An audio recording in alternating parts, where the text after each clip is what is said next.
কবর হইল মক্কা শরীফে, বলেন সুবহানাল্লাহ। কত বড় আল্লাহ বলেছিলেন।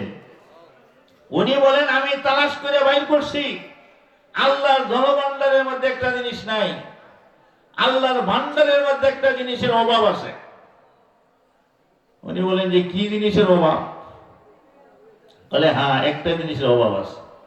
আল্লাহর কাছে এমন কোন জিনিস নাই যে নাই, সবই আছে, কিন্তু একটা জিনিস নাই, সেটা হলো অক্ষমতা নাই, দুর্বলতা নাই, পারবো না এটা নাই। আছে কি আল্লাহর কাছে? আল্লাহর কাছে অক্ষমতা আছে, দুর্বলতা আছে, অসুখ বিসুখ আছে, হাই হতাশ আছে না? আল্লাহর কাছে সব খালি কুদরত, ক্ষমতা। কথা ঠিক না ঠিক? আল্লাহ বলেন আমি ক্ষমতাসীন, আমার চেয়ে বড় ক্ষমতার অধিকারী আর কেউ নাই, সারা পৃথিবীর মালিক আমি। আমি ইচ্ছা করলে মুহূর্তের মধ্যে ধ্বংস করে দিতে পারি, আবার মুহূর্তের মধ্যে আমি সৃষ্টি করে দিতে পারি। আল্লাহর অহংকার, গৌরব। কথা ঠিক না ঠিক? আল্লাহর কাছে অক্ষমতা নাই, দুর্বলতা নাই। তো যে জিনিস যার কাছে নাই, ওইটা নিয়ে যাইতে পারলে, আপনার বিয়াই বাড়ি যেখানে, আপনার দুস্থের বাড়ি যেখানে, ওইখানে আপনি বেড়াইতে গেলে দেখেন কোন জিনিসটা নাই। ঠিক না কথা?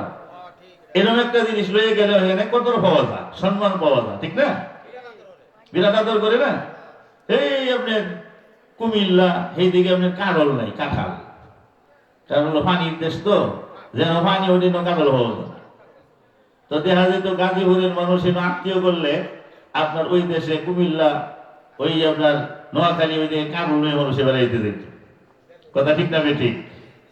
এরকম ভাবে আমাদের দেশে মিষ্টি মিষ্টি পাওয়া যায়, কিন্তু আপনি আত্মীয় করছেন একটা মুক্তা গাছা। মুক্তা গাছার আপনি ব্যয় জানেন যে এটা রসুল, মুক্তা গাছার মন্ডা নাই। কথা ঠিক না ঠিক?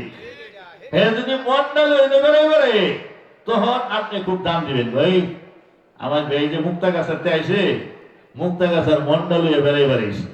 কথা ঠিক না ঠিক? আপনার বন্ধু বান্ধব আরো পাইলে ডেকে ডেকে আপনি আমার ব্যয় মুক্তা গাছার মন্ডা লইছে গো, আয়ো খাই দাও। কথা ঠিক না ঠিক? খুশি হইবেন না? এরকম বগুড়ার দই লইলে আপনার বাড়ি বেড়ায় বেড়ায় বিরাট খুশি হইবেন। বগুড়াতে দই লইছে। কথা ঠিক না ঠিক? যে জিনিস যেন না পাওয়া যায়, ওইটার কদর ওইখানে বেশি।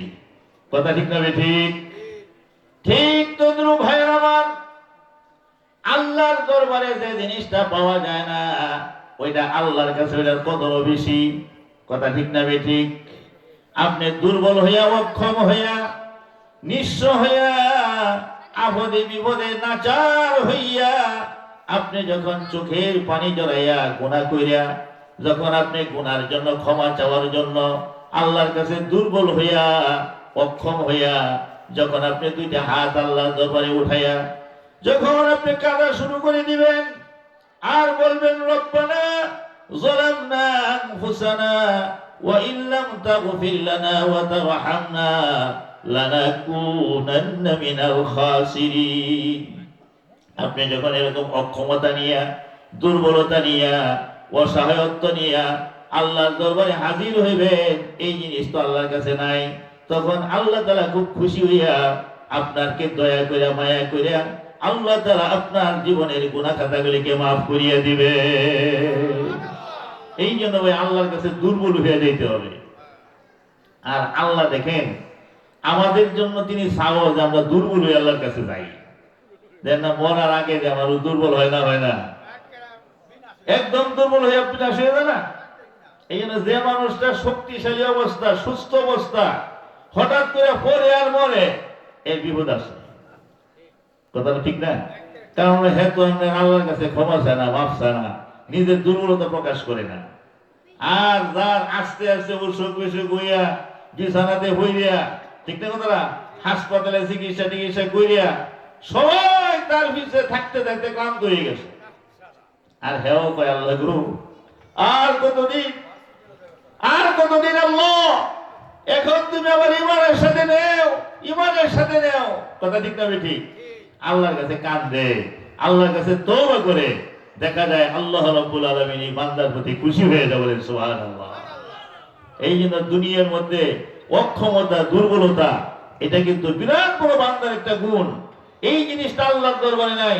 বান্দা যখন নিজেকে অক্ষম মনে করে, দুর্বলতা নিয়ে, খুব হেয় প্রতিপন্ন হইয়া বান্দা যখন আল্লাহর দরবারে হাজির হয়, তখন আল্লাহ বান্দারে খুব পছন্দ করে, বলেন সুবহানাল্লাহ।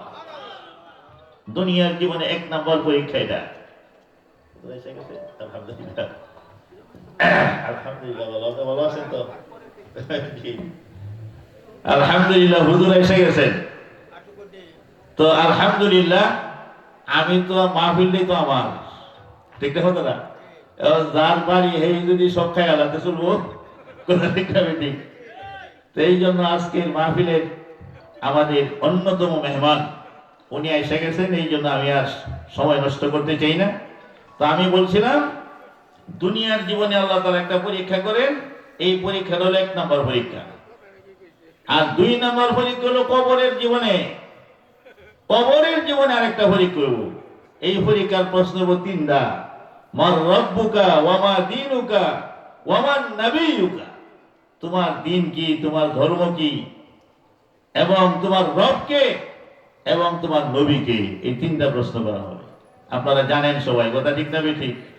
হাসরের ময়দানে ফাইনাল পরীক্ষা হবে, ফাইনাল পরীক্ষা। ওই পরীক্ষার প্রশ্ন হবে 5টা। কয়টা? 5টা। আন ওমরিহি, পুরা জীবনের হিসাব চাইব আল্লাহ। তোমার জীবনটা কোন কাজে ব্যয় করছো আমারে দেখাও। ওয়ান শাবাবিহি, পুরা জীবনের মধ্যে একটা সময় ছিল যৌবনকাল। এই যৌবনকালের হিসাবটা আল্লাহ বিশেষভাবে নিব।